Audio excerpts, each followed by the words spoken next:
Assalamualaikum warahmatullahi wabarakatuh. Ketemu lagi dengan saya di channel HSD Wiki. Nah, pada kesempatan kali ini kita akan membahas bagaimana sih menggunakan fitur shapes atau elemen yang ada di Canva ya.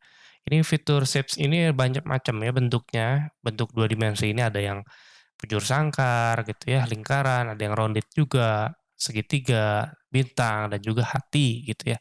Oke, kita coba mungkin yang bujur sangkar dulu. Caranya gampang, tinggal kita klik aja, nanti dia akan masuk ke sini.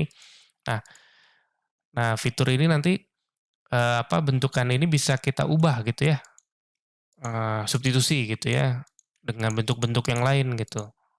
Nah, kita ubah dulu warnanya, mungkin kita ubah ke warnanya, warnanya bisa kita ubah dengan cara seperti ini gitu ya, ataupun dengan memakai kode itu juga bisa gitu ya. Ini menarik sekali gitu ya untuk pakai Canva ini. Nah, terus selain itu kita juga bisa mengubah lainnya ya, border style-nya kita bisa ubah, mau yang, garis tegas gitu ya, garis putus-putus ya, itu bisa. Ini mungkin nggak gitu kelihatan pertebal di sini. Nah, ini karena warna bordernya itu ya, bisa kita ubah. Ini coba saya buat transparan dulu, oke, atau saya buat putih ya, gambar putih. Nah, ini border white-nya itu bisa kita ubah ya, seperti ini. Dan sudutnya juga bisa kita ubah, rounded-nya gitu ya. Jadi dia nanti akan melengkung lama-kelamaan seperti lingkaran gitu ya. Dan ini bisa kita jadi persegi panjang gitu ya. Bisa persegi panjang. Dari bisa persegi panjang dan juga kita bisa putar gitu.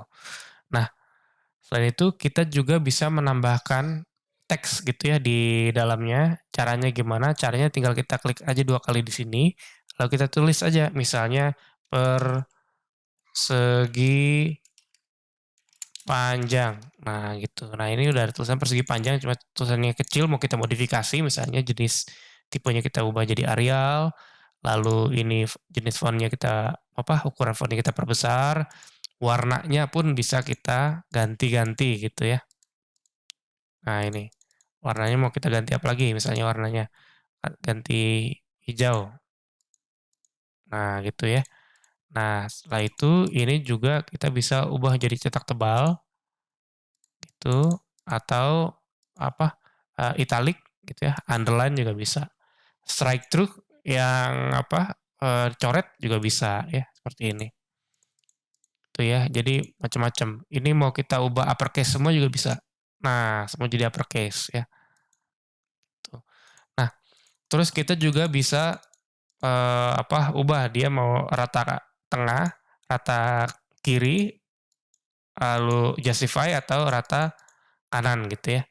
Ini juga kita bisa ubah dia bentuknya menjadi list. Kalau misalnya kita buat seperti ini, kita ubah dia menjadi list ya, itu bisa ya. Atau kita kembalikan lagi supaya dia nggak list, bisa. Dan ini kita bisa atur si spasi antar hurufnya. Nah, gitu. Lainnya juga bisa kita atur. Padding-nya juga bisa kita atur nih padding-nya gitu ya, padding. Jadi kalau misalnya ada tambahan di alignment-nya di mana, misalnya vertikal, kita tambahin padding gitu ya. Misalnya dia ke bawah, kita tambahin lagi padding-nya gitu. Seperti itu, padding space space ininya. Jadi kalau di bawah, padding-nya dari bawah gitu ya, dari bawah ke atas. Kalau misalnya di atas, itu padding-nya dari sini. Tengah pun juga ada, cuma ini karena posisinya aja ya, yang di ini. Nah, kita balikin ke tengah lagi. Ini juga bisa kita pakai fitur animasi, cuma detailnya nanti akan kita bahas di video selanjutnya.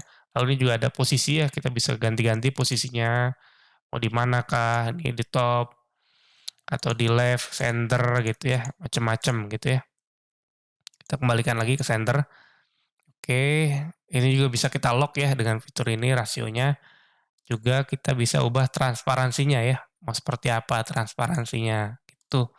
Ini menarik banget ya, pakai Canva, kita bisa bebas berkreasi gitu ya, tidak ada batasan. Oke, mungkin, segitu aja untuk pengenalan shapes elemen yang ada di Canva. Detailnya akan kita bahas di video selanjutnya. Terima kasih. Assalamualaikum warahmatullahi wabarakatuh.